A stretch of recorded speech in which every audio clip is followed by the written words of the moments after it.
The book of First Kings, the glory of a kingdom, the fall of a nation, and the voice of God in the silence. The story of First Kings begins at the end of an era.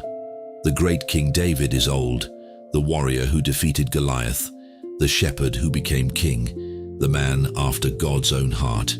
Now his strength is fading, his body is weak. The man who once led armies now struggles even to keep warm. A young woman named Abishag is brought to care for him. But inside the palace, a battle for the throne begins. David's son Adonijah decides, "I will become king."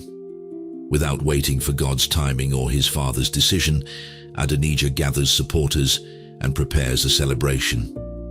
But God's promise was already spoken.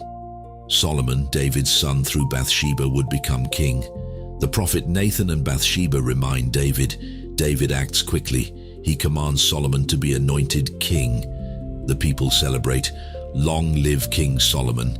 Adonijah's attempt fails. The throne belongs to the one God chose. Human ambition may try to take what God has promised, but God's purposes cannot be overturned. Solomon takes the throne. Before David dies, he gives his son final instructions. He tells Solomon, "Be strong and show yourself a man. Walk in obedience to the Lord." David's greatest advice was not about wealth, armies, or politics. It was about faithfulness to God. After David's death, Solomon establishes his kingdom. God appears to Solomon in a dream and says, "Ask for whatever you want me to give you." Solomon could have asked for riches. He could have asked for power. He could have asked for a long life.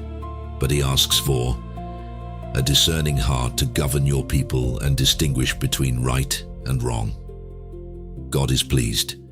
He gives Solomon wisdom beyond anyone before him. He also gives him wealth and honor. The greatest gift a leader can have is not power, but wisdom to use power correctly. Solomon's wisdom becomes famous. People travel from distant lands to hear him.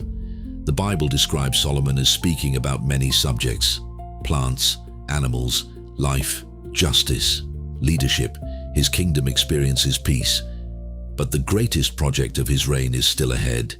David wanted to build a temple. God allowed Solomon to complete the work. After years of preparation, Solomon builds the temple in Jerusalem. It is magnificent. Gold covers the inside. The Ark of the Covenant is brought into the most holy place. Then Solomon prays a powerful prayer of dedication. He recognizes something important. Even this great temple cannot contain God. He says, "The heavens, even the highest heavens, cannot contain you." When Solomon finishes praying, the glory of the Lord fills the temple. The people worship.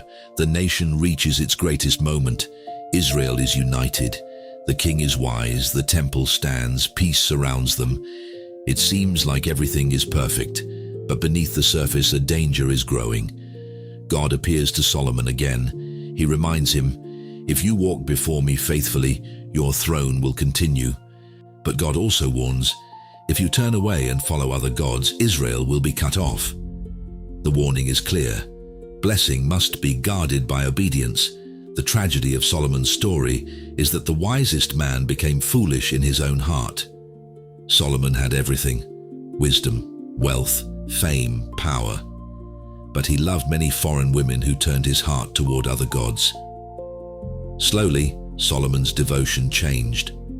The man who built God's temple allowed idols into his life. He began worshipping other gods. God was patient. But eventually, judgment came. The kingdom would be divided after Solomon's death. A great beginning does not guarantee a faithful ending.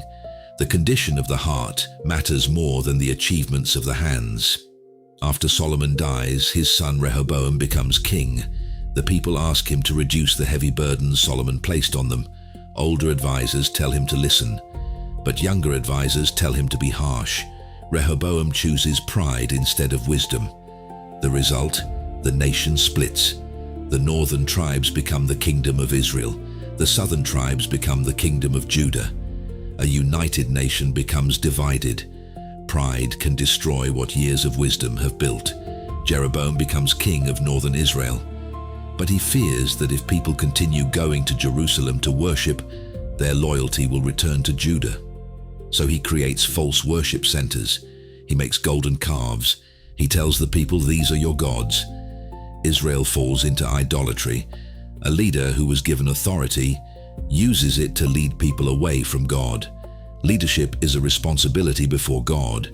Influence can either guide people toward truth or away from it. As kings fail, God raises prophets. One of the greatest is Elijah. The nation has entered one of its darkest periods. King Ahab rules Israel. His wife Jezebel promotes the worship of Baal. The people are confused. They want to serve God and idols at the same time. Then Elijah appears with a message. There will be no rain except at my word. The drought begins. God shows that he alone controls creation. During the drought, God sends Elijah to a widow in Zarephath. She has almost no food. She is preparing one final meal for herself and her son. Elijah asks her to trust God. She does. Her flour and oil do not run out. God provides during the famine. When resources are limited, God's ability is unlimited. The greatest confrontation in 1 Kings happens on Mount Carmel. Elijah gathers Israel and the prophets of Baal. He asks, "How long will you go limping between two opinions?" The challenge, build an altar. Call on your God. The God who answers by fire is the true God. The prophets of Baal cry out all day. Nothing happens. Then Elijah repairs God's altar. He pours water over the sacrifice. He prays. Fire falls from heaven. The people cry, "The Lord, He is God." God does not compete with idols. He reveals His power and calls people back to Himself. After the victory, Jezebel threatens Elijah. The prophet who stood boldly before hundreds of false prophets now becomes afraid. He runs into the wilderness. He feels alone. He wants to die. But God does not abandon him. God feeds him, strengthens him, then speaks to him, not through a storm, earthquake, or fire, but through a gentle whisper. God is not only present in dramatic victories, He meets us in quiet moments of weakness too. King Ahab desires a vineyard owned by a man named Naboth.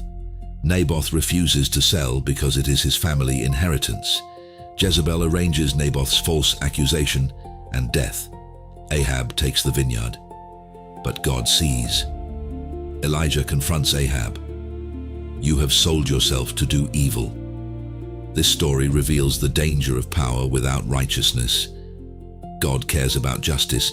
No position gives permission to oppress others. Ahab continues in rebellion. He goes to battle despite warnings. A prophet tells him he will die. Ahab disguises himself, thinking he can avoid God's word. But a random arrow strikes him. The king dies. God's judgment comes exactly as spoken. The book ends with Ahab's son Ahaziah becoming king. The nation is still divided. Israel continues drifting away. Judah has moments of faithfulness but also struggles. The glory of Solomon's beginning feels far away. The temple still stands, but the hearts of many people have wandered. The great lessons of 1 Kings. 1. Wisdom without obedience is not enough. Solomon knew what was right but failed to continue walking in it. 2. Success can become a spiritual test. Blessings must not replace dependence on God. 3. Leaders influence generations. Kings shape the spiritual direction of nations. 4. God always has a voice. Even when kings fail, God raises prophets. 5. God desires wholehearted devotion. He does not want divided hearts. The book of 1 Kings is a story of heights and depths. It begins with a glorious kingdom, a wise king, a magnificent temple, but it ends with division, idolatry, spiritual decline. The lesson is powerful. A person can build great things for God and still lose their heart toward God. The greatest temple God desires is not made of gold and stones. It is the human heart fully surrendered to Him. And through all the failures of kings, one truth remains: God is still faithful. Even when earthly kingdoms rise and fall, God's kingdom continues forever.